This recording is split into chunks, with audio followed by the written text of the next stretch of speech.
अपने पतिदेव से कहते हैं, देखो आप कहते हो कि कन्हैया मेरे बचपन के मित्र हैं, हमारा सारा जीवन गरीबी में जा रहा है, आप उनसे कुछ मांगने के लिए चले जाओ ना, जीवन यापन करने के लिए। सुदामा जी कहते हैं, देवी किसी के मांगने से, किसी के लेने देने से कोई जीवन पार नहीं होता है। हमारे प्रारब्ध में जो लिखा है उसको हमें भुगतना पड़ेगा। संतोष करो संतोष।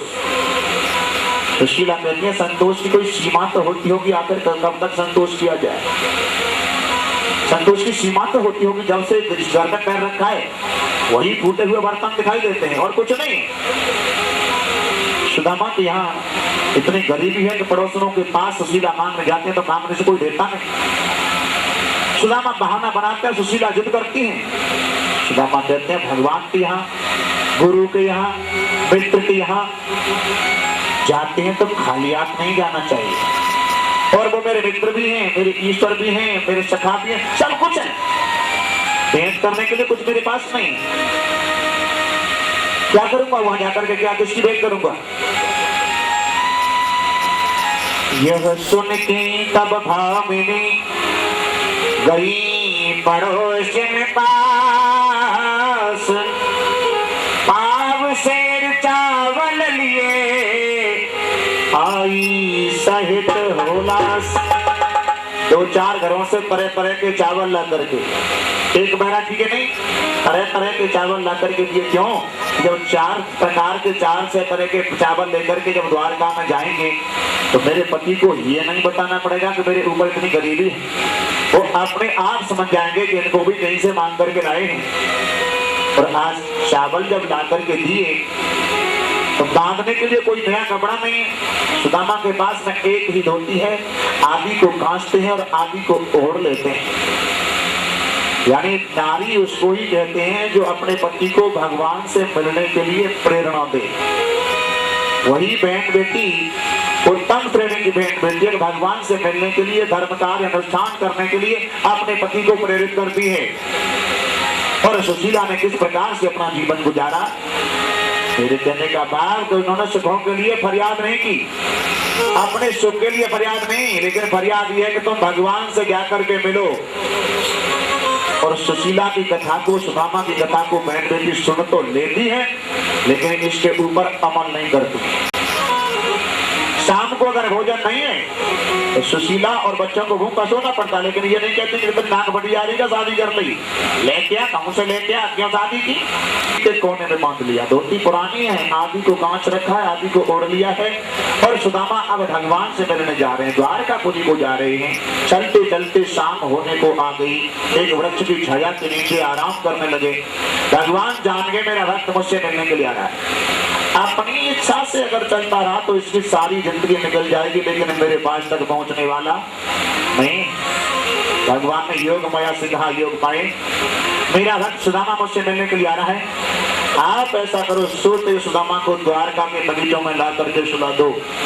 योग माया ने सुदामा को द्वारका के बगीचों में ला करके सुला दिया।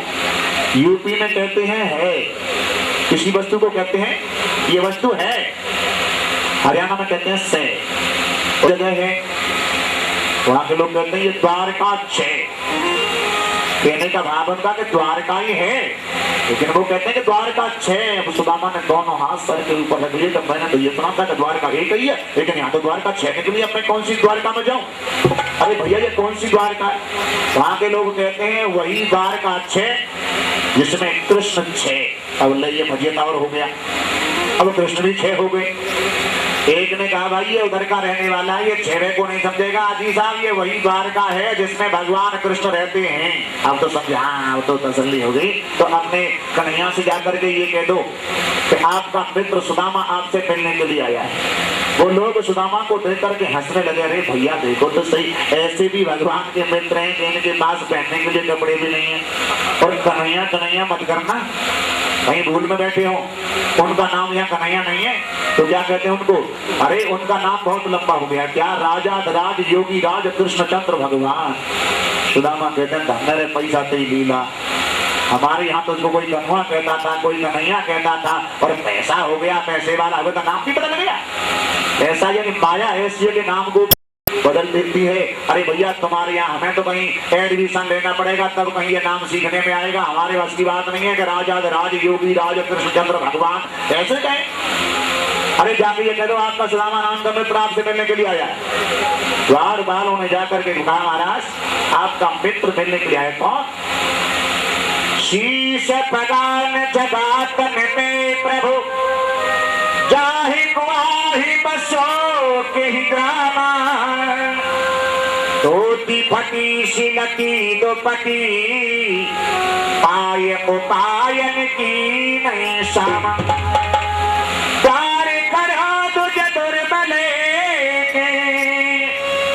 रहो जग सो बसुधा अभिरामा पूछत दीन दयाल को धामे बतावत आपन नाम सुदामा।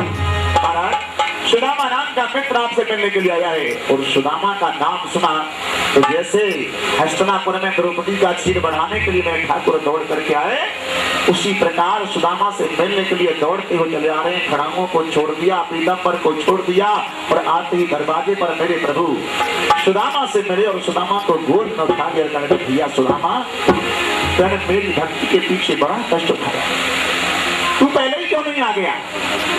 सुदामा के पैरों में बीमारियां फट रही हैं। चरण धोने के लिए रुक्मिणी से जल मंगाया गया, सुदामा के चरण धोए और सुदामा की दशा को देखकर भगवान बड़े बड़े विरह में रो रहे हैं। ऐसे बिहाल बिबाइन सो तब कंटक जाल लगे पुन जोई देखी सुदामा की दीन दशा पानी परात को हाथ छुओ नहीं नैनन के जल सो पग धोए। ऐसी बिहाल विवाहिन सो पग कंटक जाल लगे पुन जोए पानी परात को हाथ छुओ नहीं नैनन के जल सो पग। रो रो करके सारे शरीर को बिगाड़ कर दिया। लेकिन सुदामा देखते हैं चारों तरफ सोने चांदी के महल बने हुए, ऐसे वैभवशाली ऐसे ऐश्वर्यवान को मैं कैसे इन चावलों को दी, मुझे बड़ी शर्म आ रही है। और आज उन चावल की पोटली को अपनी बगल में छुपाते जा रहे हैं।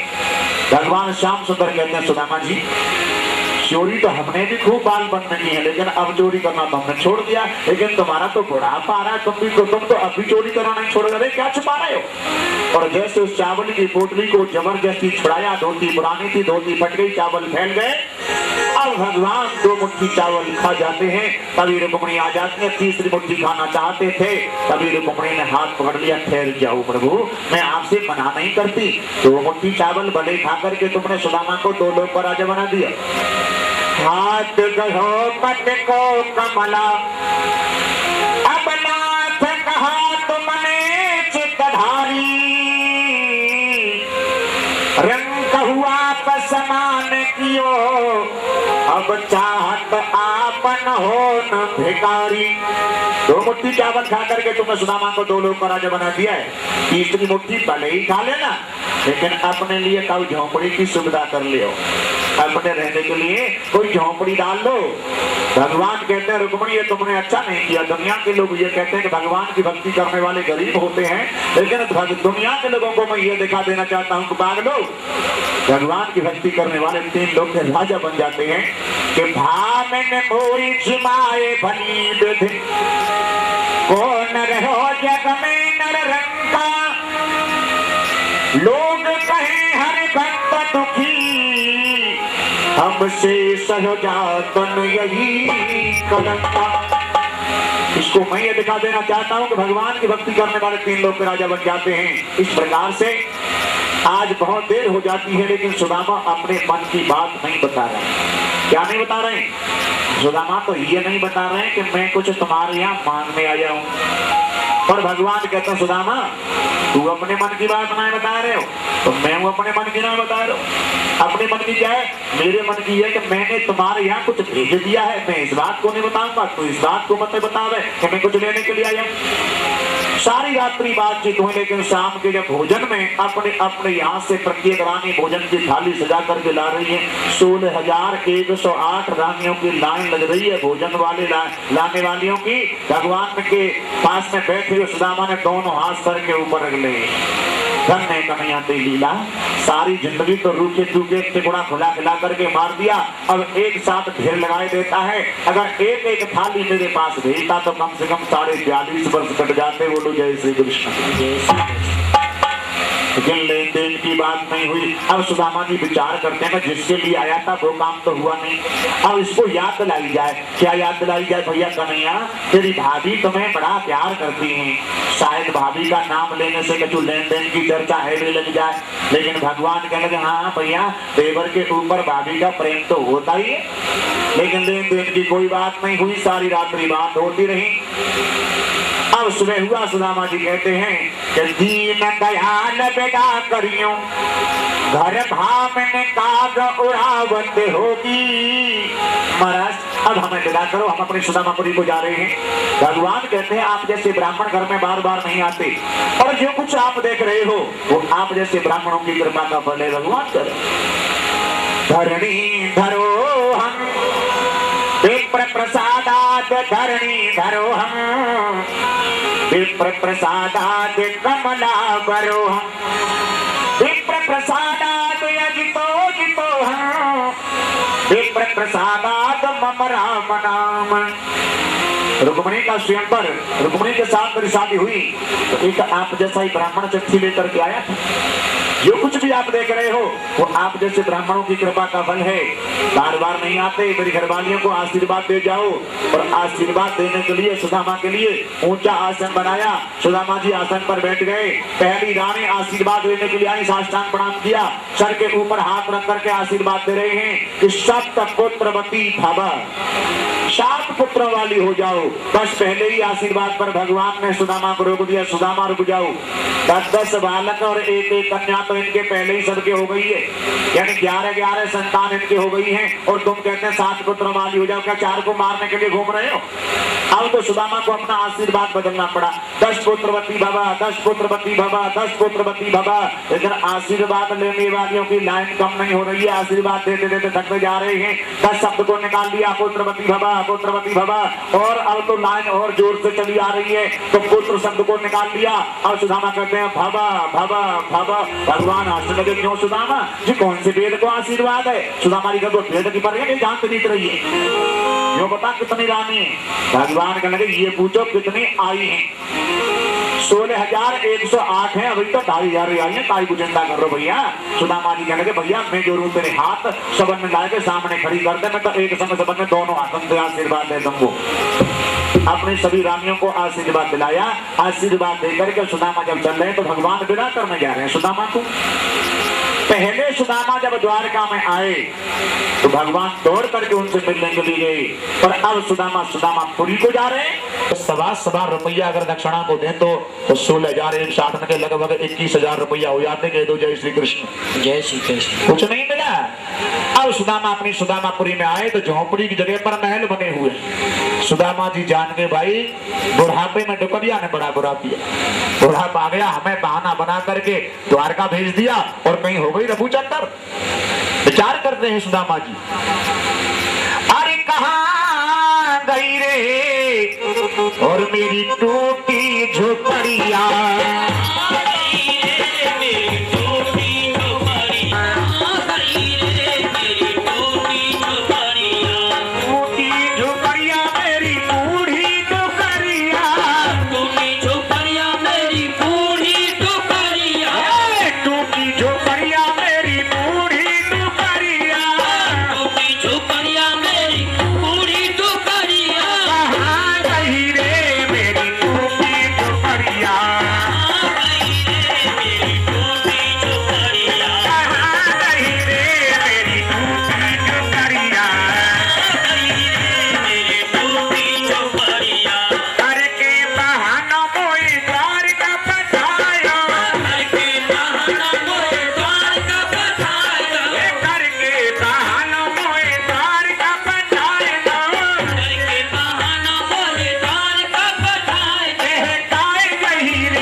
पास गए थे उनकी ही कृपा का फल है, आश्चर्य में क्यों पड़ रहे हो। अब तो सुशीला ने अपने पतिदेव को सुदामा को बेड पर मखमल के गद्दों पर बिठाया। अब सुदामा जी कहते सुशीला हाँ कहो प्राणनाथ क्या बात है, अब तो हम पैसे वाले हो गए और क्या अब हम किसी से कम थोड़े ही हैं। तो फिर एक काम करो, क्या कुछ हीरे मंगाओ, कुछ मोती मंगाओ। क्या करोगे इनका? हीरों को पिसवा कर तो उनकी रोटी बनवाएंगे और मोतियों की दाल बनवाएंगे क्योंकि हम पैसे वाले हैं। सुशीला ने कहा है कैसी बात करते हैं, कहीं हीरे मोती की दाल रोटी ना हो करें तो दाल रोटी काहे की हो करें। तो दाल रोटी तो वही खानी पड़ेगी जो पहले खाता है, दाल रोटी वही खानी पड़ेगी जो पहले खाते थे। तो सुदामा जी कहते हैं पागल सी, इतने पैसे वाले भी होकर के वही दाल रोटी खानी पड़ी तो फिर बाप को एहसान काहे करवाए हमारे ऊपर। अरे वही दाल रोटी एक ही अन्न की रोटी खानी है तो पैसे वाले बनने से फायदा क्या। पैसे वालों को केवल एक ही सुख है कि हमारे पास में पैसा है और गरीबों को केवल एक ही दुख है कि हमारे पास में पैसा नहीं। लेकिन पैसे वालों को एक एक रात्रि में 4-4 जगह सोने के लिए बदलनी पड़ती है, जहां से नहीं उठा ले जानी 1 करोड़ में फिरौती होगी।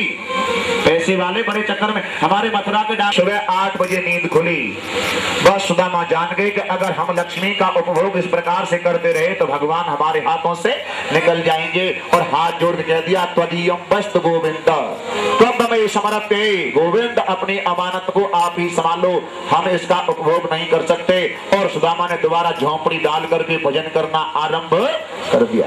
बस भागवत कथा भागवत करने वाले लोग यही तक कहते हैं। हम जाने के बाद में यादव लोग उपद्रव करेंगे और व्यक्ति के बिगड़ने के 4 साधन होते हैं। अगर कोई व्यक्ति संसार में बिगड़ता है तो उसके 4 साधन है। रूप माने सुंदरता, जवानी, रूप यौवन संपत्ति यानी धन, बड़ा पैसे वाला हो जाए, रूप यौवन संपत्ति और बड़े पद का मिल जाना, ये 4 वस्तु जहां हैं वहां अक्सर करके व्यक्ति बिगड़ता है। और कहते हैं कि तपस्या से राजा बनता है, राजा से नरकगामी होता है। तपेश्वरी सो राजेश्वरी और राजेश्वरी सो नरकेश्वरी। अर्थात कहने का भाव यह है अपनी वंश का विनाश अपनी आंखों के सामने करा दिया जाए। जामवती के पुत्र सांब के पेट के ऊपर कपड़ा बांध करके यादव लोग संत महात्माओं की परीक्षा कर रहे हैं और कहते हैं महाराज ये गर्भवती स्त्री उसका लड़का होगा या लड़की, यानी उसके पेट के ऊपर कपड़ा बांध करके और महात्माओं की परीक्षा करते हैं। सीधे साधे संतों ने कोई जवाब नहीं दिया, लेकिन क्रोधमयी मूर्ति दुर्वासा के पास पहुंचे। दुर्वासा जी से कहा महाराज इसके क्या होगा, लड़का होगी या लड़की। दुर्वासा जी ने कहा यादव ना तो लड़का है ना लड़की है, तुम्हारे वंश का नाश करने वाला एक वंशल पैदा होगा। खोल करके उस पेट को देखा गया, कपड़ा को फेंका गया तो देखते हैं क्या निकला।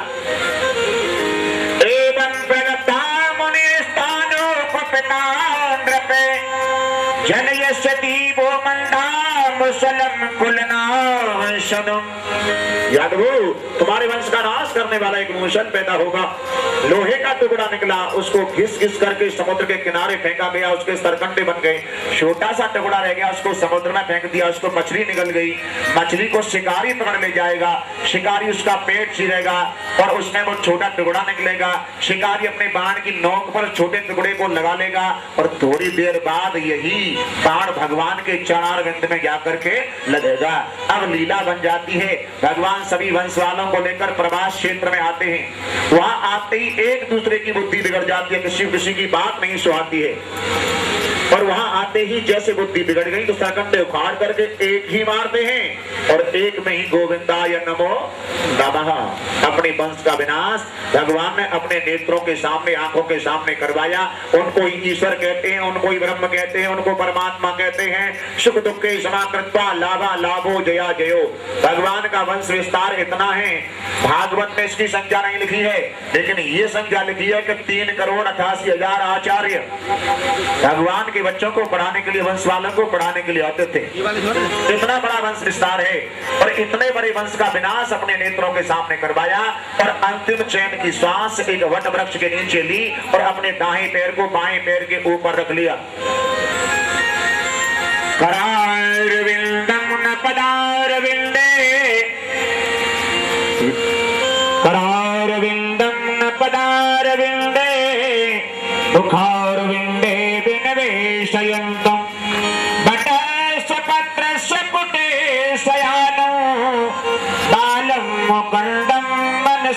स्मरामि श्री कृष्ण गोविंद हरे मुरारे हे नाथ नारायण वासुदेव। प्यारे जरा तो मन में विचारो क्या साथ लाए क्या ले चलोगे, जावे यही साथ दिल से पुकारो हे नाथ नारायण वासुदेवा। इस प्रकार नारी ने हिरण समझ करके बाण मारा। बाण के लगते ही आज वो शिकारी भगवान के पास आया और शिकारी कहता है प्रभु मुझे क्षमा कर दो, मैंने आपका अपराध किया है। भगवान कहते हैं तूने अपराध नहीं, तूने तो उपकार किया है। क्यों कि त्रेता युग में मैं तेरा शिकारी था और तू मेरा शिकार था, और द्वापर युग में मैं तेरा शिकार हूं तू मेरा शिकारी है।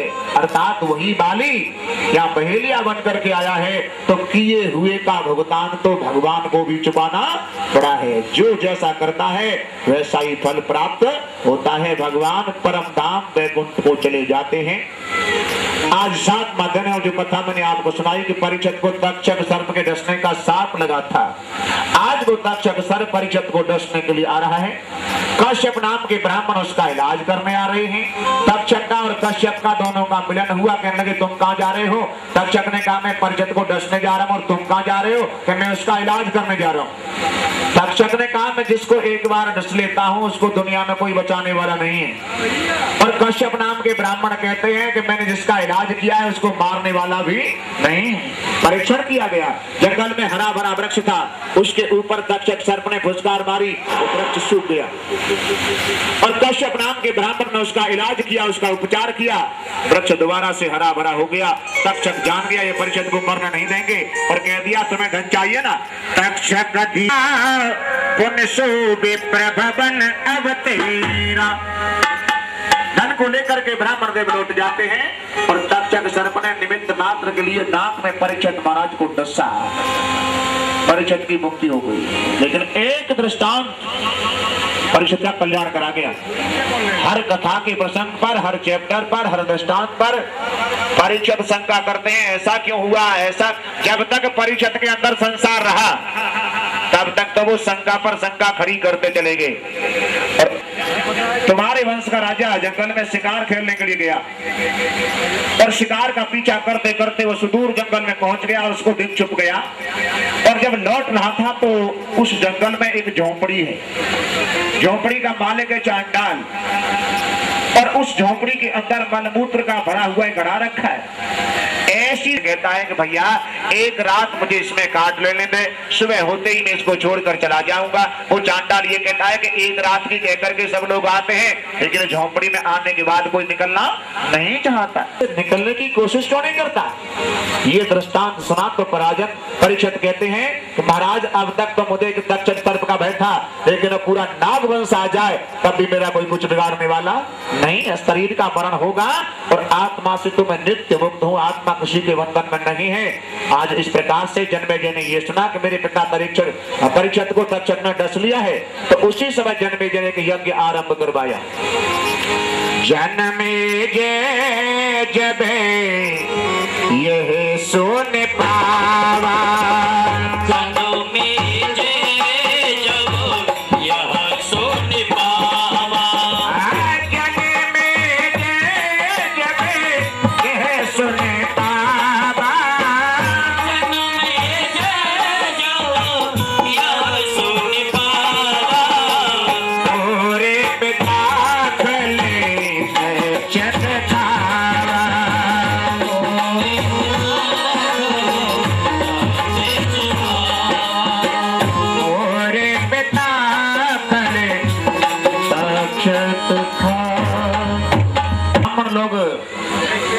के मंत्र बोल रहे हैं और तक्षक सर्प अमृत पी करके इंद्रासन से जा लेता है।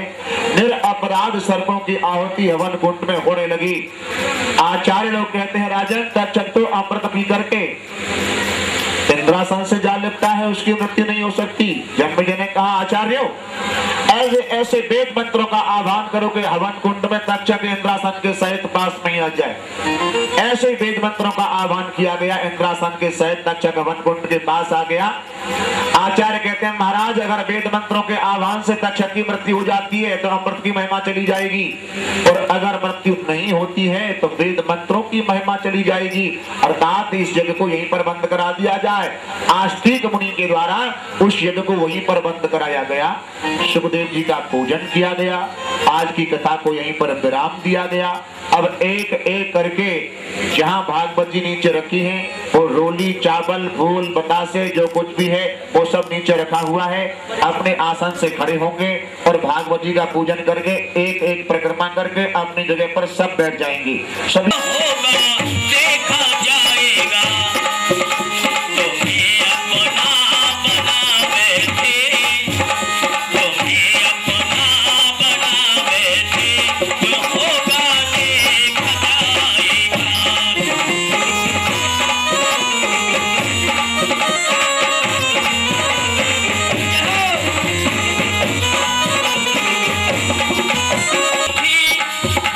कभी छुप छुप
श्रीमद् भागवत महापुराण की, वेद व्यास जी महाराज की, सुखदेव भगवान की, ऋषभराज महाराज की, कृष्ण कन्हैया लाल की, रमण बिहारी लाल की, रावण बिहारी लाल की, गुरुदेव भगवान की। मतलब उसमें आना चाहिए। एक बार हटा दो, एक बार हटा दो, मतलब फेड मार देंगे।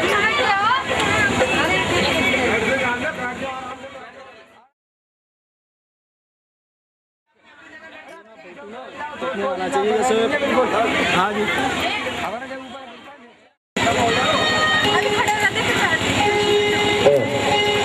Hello, check 1 2।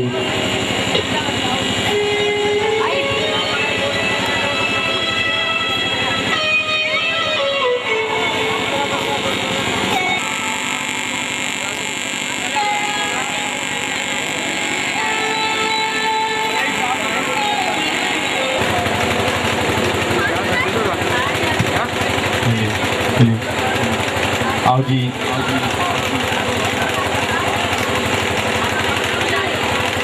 जितने रिश्तेदार मेहमान जो घर के अंदर बैठे हैं, सभी से निवेदन है कि सभी कार्य को छोड़ के माँ के पूजन में आके बैठें। आइए, माँ का पूजन शुरू होने जा रहा है। जितने भी पारिवारिक कार्यों को छोड़ के माँ जी के पूजन में आगे बैठें। जय माता दी।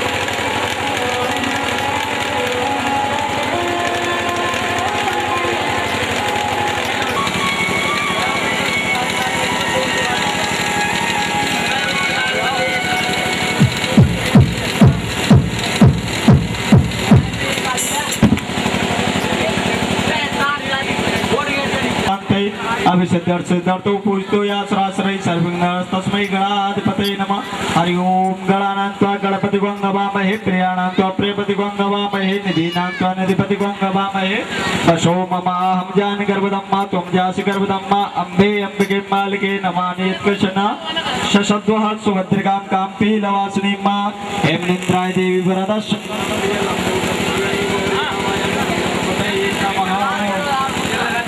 आवानेयस्तं समर्पयामि, स्नानार्जलं समर्पयामि। ओम पयः पृथिव्यां पयो गदिषु पयो दिव्यन्तरिक्षे पयोदाह पय सुति प्रदेशेम।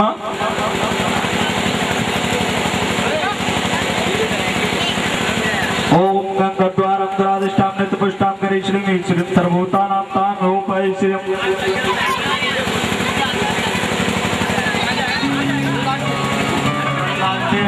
समर्पयामि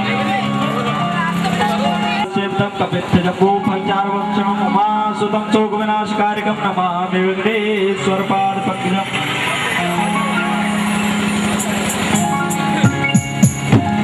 हरि ओम। या फलं या फला पुष्पा या पुष्पगुणी प्रसूतां मुञ्चतो गुणस।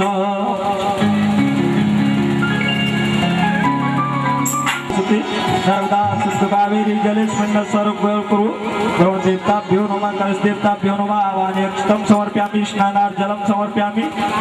स्नानार्थे गन्धं लेपयामि, गन्धद्वारां द्वाराधिष्ठां नित्यपुष्टां करोमि श्रीं सर्वभूतानां तां रूपै श्रियम्।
सर्वमंगले शिवे सर्वाद साधके सर्वके गौरी नानी नमस्ते ओम जयंती मंगलकाली भद्रकाली कपाली दुर्गा क्षमा शिव धात्री स्वासदा नमस्ते या देवी सर्वभूतेषु ज्योति रूपेण संस्था नमस्ते नमो नमः। हे माई सच्चिया जोता वाली माता तेरी सदा ही जय ठाकुर तेरी सदा ही जय बल भैरव तेरी सदा ही जय झंडेवाड़ी दा भोले साचे दरबार की जय कराए वैष्णो माई दा भोले साचे दरबार की जय।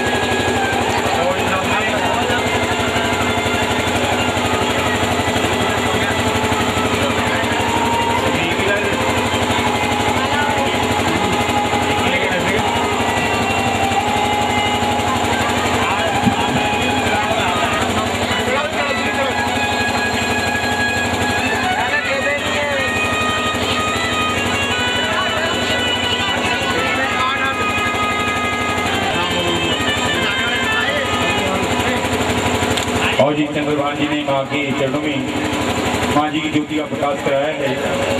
और सर्वप्रथम चंद्रभान जी अपनी नेक कमाई से ज्योति प्रकाश मान होने की प्रथम अरदास कराएंगे।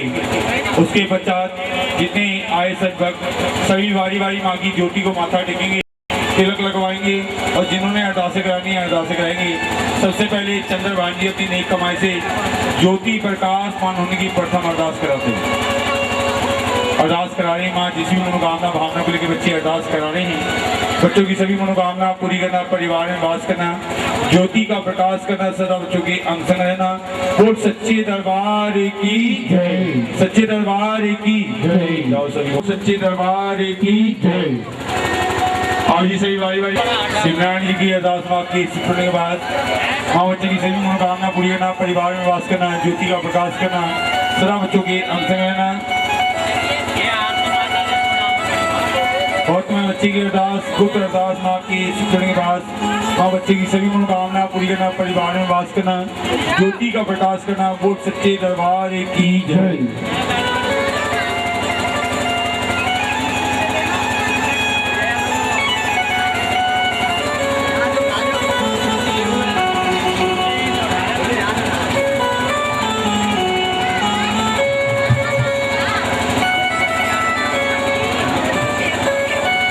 बच्ची की अरदास माँ की सुनने के बाद माँ बच्ची को लंबी आयु देना, विद्या का दान देना, बुद्धि का दान देना, बच्ची के अंग संग रहना।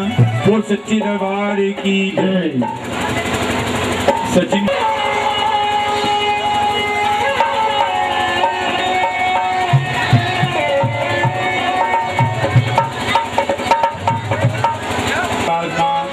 बच्चों की सभी मनोकामना पूरी करना, परिवार में वास करना, ज्योति का प्रकाश करना, सदा बच्चों की अंग संग रहना।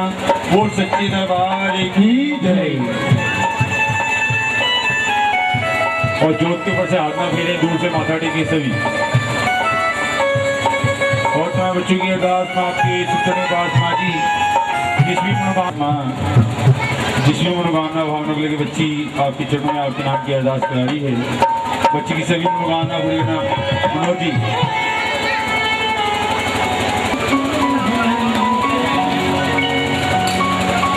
और सौंदी म्यूजिकल ग्रुप के सभी सद्भक्त मिलके माँ जी के चरणों में माँ के नाम की आह्वान।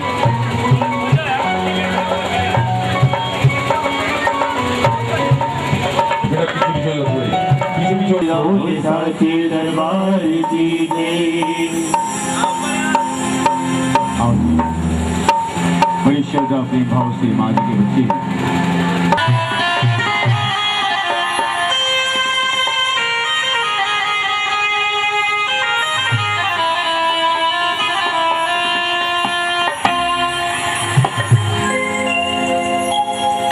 सर्व मंगल मांगले शिवे सर्वाद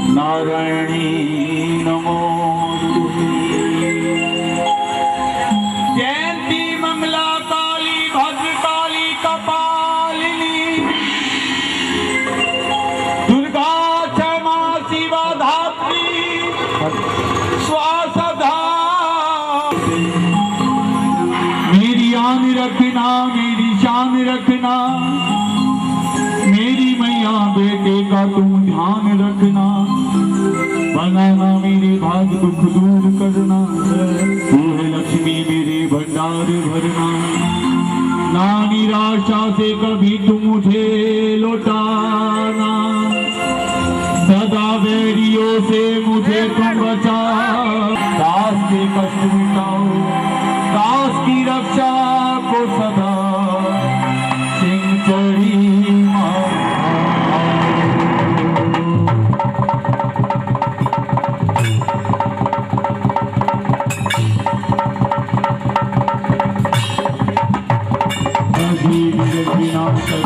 जय हरि करो गोपी प्रकाश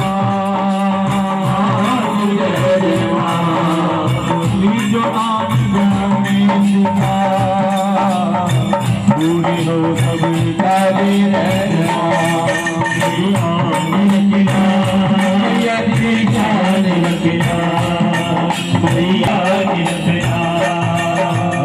सदा भवानी साई गोरी गोपी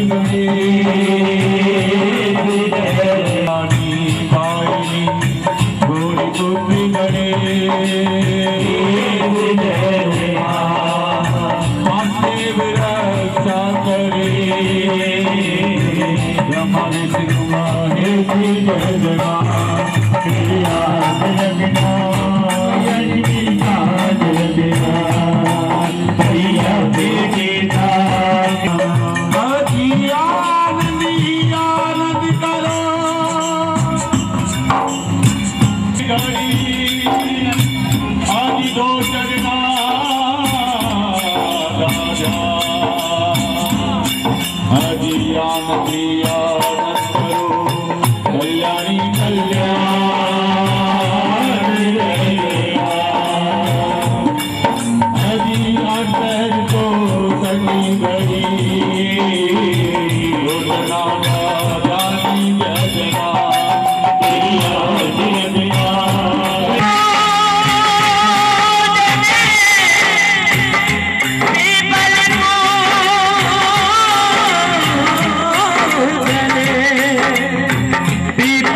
करो परवान जय जय मां।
हरि